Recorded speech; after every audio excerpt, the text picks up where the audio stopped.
I've seen just about everything. Seen queens overthrow kings, and straights flushed away. I felt the sweat after every re-raise, and nearly buckled after bad beats. Seen rags lead to riches, and witnessed countless miracles on the river. So if you want to play, take a seat and show me something I haven't seen. We play at FullTiltPoker.com.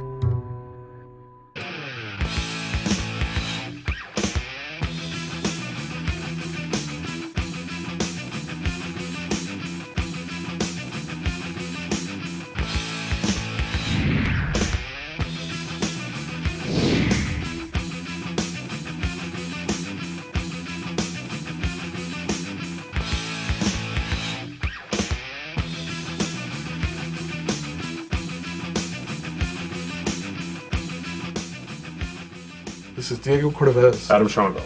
Welcome to The Scoop, brought to you by Full Tilt Poker. We've had 2 episodes of Phil Hellmuth, and that begets episode 3.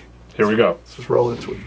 Well, you said something very interesting that I actually hadn't heard before, which is that sometimes when you go off, this is actually a cathartic thing for you, that it actually helps you. Because I see the bigger picture where I think overall it hurts you in different ways, but you're saying that when you take a bad beat, you're vulnerable to tilt, and this might prevent tilt.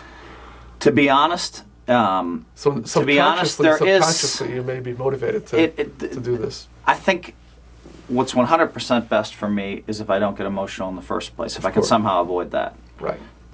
Getting emotional, I think it's probably better for me to get a little bit out. You know what I mean? Mm-hmm. But it's close. It's probably just best. I know it's best for me if I were to just look at poker as just this, you know, and I had this great attitude in 06, and I thought, okay, and I read an article, the poker brat is dead, you know what I mean? I'm like, yes, this image is gone. And you wrote that article. No? No, I'm just kidding. No, it was a big article. That was just a joke. And then in 07, we're filming for something, Poker After Dark, and I just completely lost it, and I'm like, oh God, the poker brat's back. And that's in a made-for-TV controlled situation. I mean, but that was a tough situation. Although, you know what, for I'll say, me. I was at a Sunday night football game in Dallas, scheduled to fly back at halftime, which is kind of crazy. I was in my friend's box. Got word that you know, Terrell Owens wanted to hang out that night, and I'm like, all right, maybe I should stay around. You know what I mean? And so we met him at a restaurant later, and I slept and then we went out, and I slept about 3 hours, and then came onto the set, and I was just completely wiped out trying to play Poker After Dark. And so usually when I go off, it has something to do with Now, just one thing, and exhaustion. then we should probably move on from this issue, because I think. But the only thing I'll say, and this is in your defense, is that you have such a big TV image, and you've become such a personality that sometimes now people that don't even know you at the table are taking shots at you to provoke you. They're now doubting you. That's the sure. flip side of the coin. Now, as a champion, you have to learn to deal with that, and you're still going to be held to a higher standard. That's completely right. And then it gets worse. Then there's those people that are just weird anyway, or they can't handle being at the table with me. Right. And then they just, you know, and then they say focus. weird. Yeah, I become the focus of the whole table. Then they say weird, inappropriate things, and it gets worse. Yeah. And so that's one thing I addressed when I'm doing sensitivity training to the floor people. Is I said, look, about 3 or 4 times this month, I'm going to ask you for some protection. You know, forget about it. I mean, I might go off on somebody after they have my chips in their stack, and the whole table's going to love it. You know, it's going to be entertaining, but I'm going to need some protection. I just want you floor people to know that. Mm-hmm. And it does happen. It happens, you know, once there are every... two sides to that coin. And once every 3 or 4 tournaments, people always are, almost always are inappropriate. If I call it on them, they say, well, who are you to call that on me, or whatever. Well, this is the bad thing, because we were at a few tables together this last World Series, and people come and they're trying to goad you right off the bat, either to amuse themselves or because they're trying to get you off your game, or you were there when that really weird guy was there. Yeah, let's not go into names. And people do try to goad you, and I think this is the misfortune of what you're what you've built up. Now, I'm super interested to hear about your philosophy as a coach. Yeah. Now, sometimes the great geniuses in a sport or in art, they can't explain how they do what they do. Are you going to be an effective coach for Team Shulman? I mean, completely. You know, I mean, Jeff look, there is a difference of opinion how much I can help. You know what I mean? Like I think I can make a big difference in how Jeff does, and he thinks it's a smaller difference, but we both recognize that I'm going to help him. And I think the more I've talked to him, the more he thinks I can help him more than he originally thought. You know what I mean? And so, yeah, all right. I mean, there are some people out there, like in golf, that are really great teachers. You know, but look, I have a best-selling book, so that just teaches poker strategy. There's a reason it's a best-selling book. It's because I think I'm a very good teacher, because I don't make it boring. You know, so I can teach a point to someone with a story or two where they're entertained and having fun and can still learn. Whereas if you're reading it in like a real dry treatise, you know, it's like, oh God. You're an effective communicator. Now, Jeff, effective communicator, and look, no one knows Hold'em. Wow. Well, how cocky am I? No one has accomplished anywhere near to what I've that's a fair accomplished in statement. Texas Hold'em. That's a fair statement. Well, that's the thing. No one would dispute your knowledge and your ability, but you know, communicating what you're doing. Well, why don't you judge? You were there last night. We're for going lesson. to judge. Diego has a chance right now to judge. No, we've had one session which I thought was fantastic, which was Fantastic, excellent. right. So I'm And I introduced a concept that I'm a big proponent. I'm you know, obviously I know that. we're you know, doing the devil's without advocate, but going into the concept that I introduced to you last night. You know, there were about 5 of them, but there was one key one that everybody seemed to love immediately. And there's no way that anybody thinks of that on their own. And you know, And that one concept is going to help him make the final 3. I think that's the whole question that I was asking, which is that, you know, there are brilliant players who have all the concepts inside. You know, articulating them is a different matter. I'll give you an example. Phil Ivey, who is obviously a phenomenal player in all games, in all situations, and you know, because I've known him, sometimes I'll ask him about a hand that I've been involved in, or I'll ask him for advice, and he really wants to, but a lot of times he can't help me because he just had a sense of what he needed to do in that situation, or he'll say, I have to be there to know how I do that, because you know, he's feeding off all this information that is let me just say this. difficult to quantify. So the mechanics of winning a no-limit Hold'em tournament, that's my specialty in life. That's what I'm best at. I know what to do. Some of the stuff I can't teach a 6th reading sense.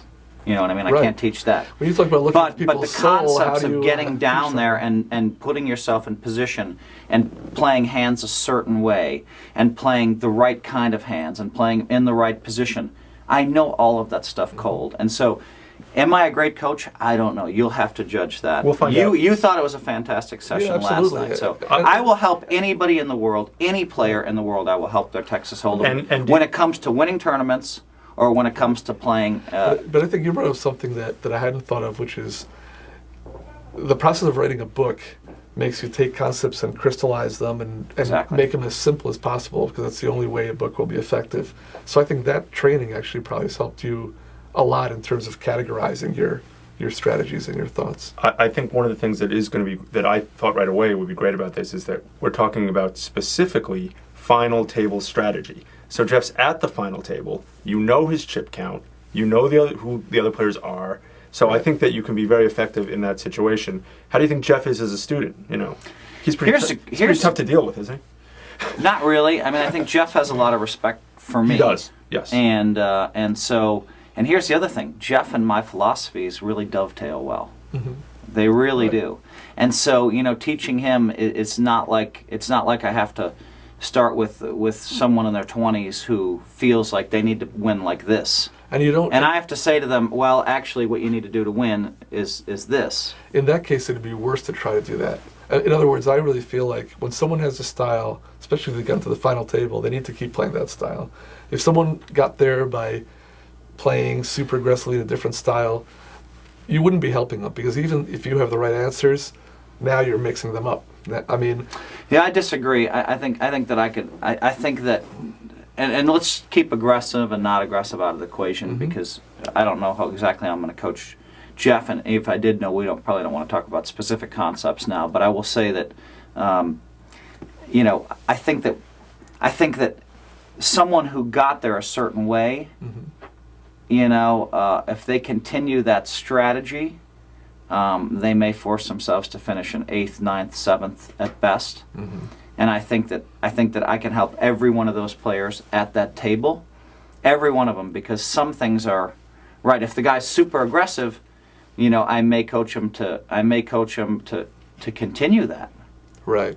All right, but in a little bit different way than he would do it. Maybe put himself a little less. But I think that at goes risk. to my point, which is now you're tweaking the way someone's comfortable playing. If you try to recreate someone into a different style, they're going to be discombobulated. I disagree with you a little bit on that. I mean, I think there's not that many ways to win a Hold'em final table. Well, see, my thoughts are, watching last year, Dennis Phillips came in, chip leader in the whole tournament. He'd been playing a certain way. He was comfortable with it. It may not be the best way, but it's an effective way. Now, in the time between May and November, he's thinking about how to improve the style, but rather than kind of fine-tune it, he starts out the tournament with a whole different style, and he almost went out 9th.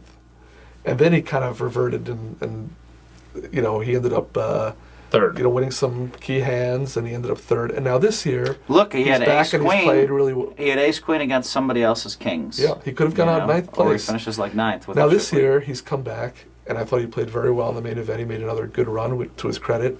And it seemed like what are he you was saying playing exactly, his though? style. I'm saying that in his case, it was a big mistake to, in that hire interim, a coach.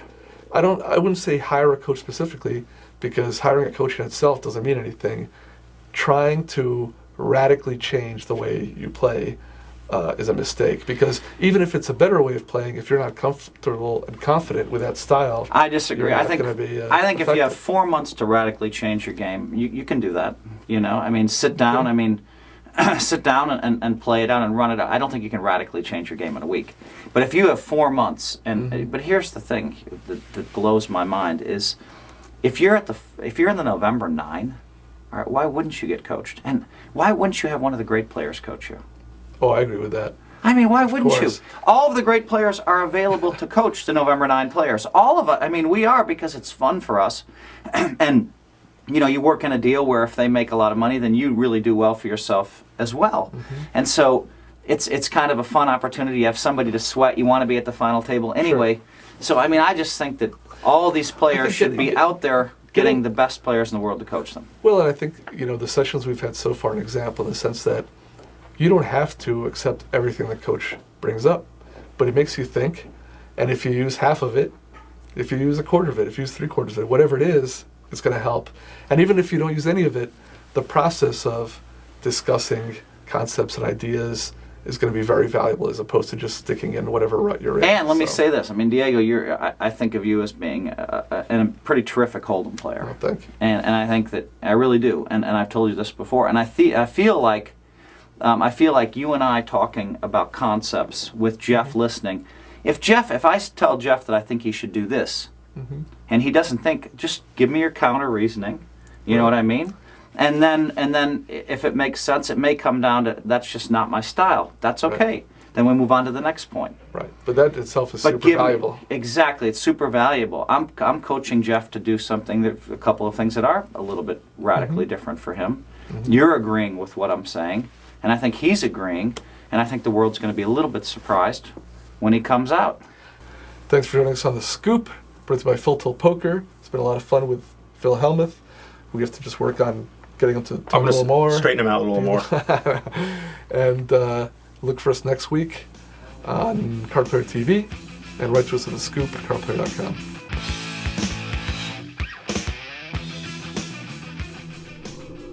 I see you. Your eyes. Your hands. Your chips. Everything.